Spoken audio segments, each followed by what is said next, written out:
Hello प्यारे बच्चों, I hope so Marathi की प्रिपरेशन बहुत अच्छी चल रही होगी। कई बच्चों को मराठी का इम्पोर्टेंट चाहिए था। सर इम्पोर्टेंट क्या हो सकता है मराठी के अंदर?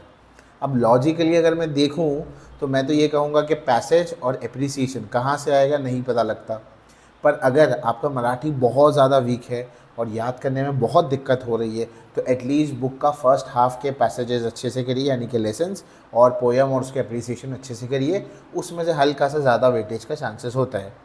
अब आते हैं मेन चीज़ पर, क्या मराठी में कोई और चीज़ का इम्पोर्टेंट दिया जा सकता है?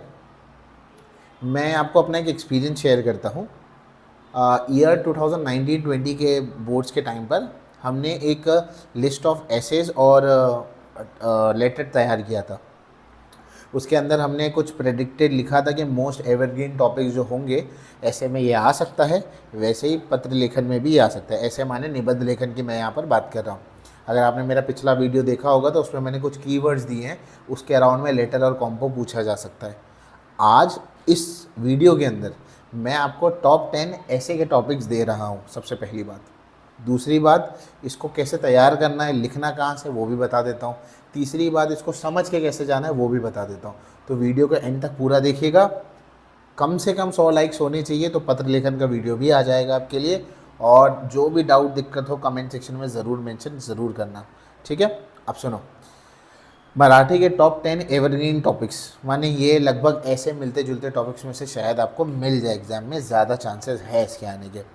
सबसे पहला मेरे हिसाब से पावसाळ्यात एक दिवस, पाउस में एक दिन, पावसाळ्यात एक दिवस। आई होप सो मैं ऑडिबल हूँ, आप लिख पा रहे होंगे। अगर कोई कमेंट सेक्शन में बच्चा 10 के 10 मेंशन कर पाए तो बहुत अच्छा होगा, प्लीज़ मेंशन कर देना।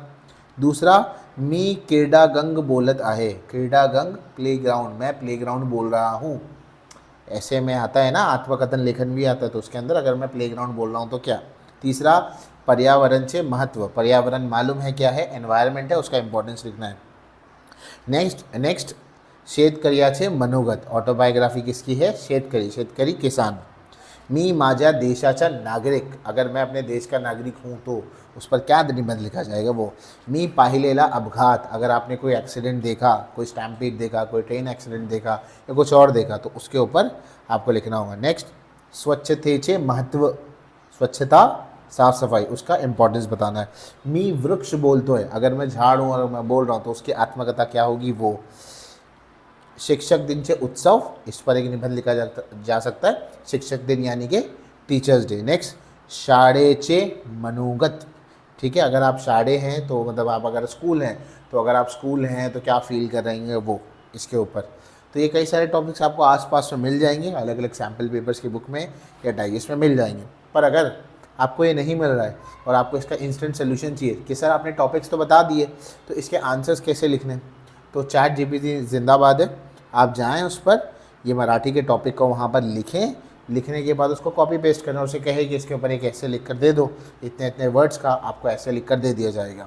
अब मान लीजिए कि आपको समझ भी नहीं आ रहा है, मराठी में लिख लिया और आपको समझ नहीं आ रहा, तो उसको बोलिएगा उसको हिंदी में भी कन्वर्ट करके दे या इंग्लिश में कन्वर्ट करके दे, जो भी आपकी मदर टंग या जिसमें आपको आसानी से समझ आता है उसमें कन्वर्ट करवाइए, तो वहाँ से आपको याद हो जाएगा, तो आपको पता भी लग जाएगा, कॉम्पोजिशन भी प्रिपेयर हो जाएगा। तो ये ओवरऑल 10 टॉपिक रहे जिसमें से ज़्यादा चांसेस है कि ये ऐसा ही या इसके जैसा कुछ पूछा जाए एग्ज़ाम में। प्रेडिक्ट कर रहा हूँ, आना चाहिए, नहीं आया तो बुरा मत मानना, पर ये ज़्यादा चांसेस हैं कि आए मेरे एक्सपीरियंस के हिसाब से।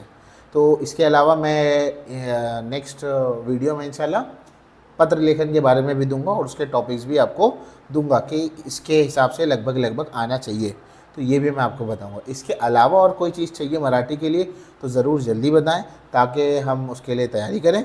Till then keep working hard, all the best.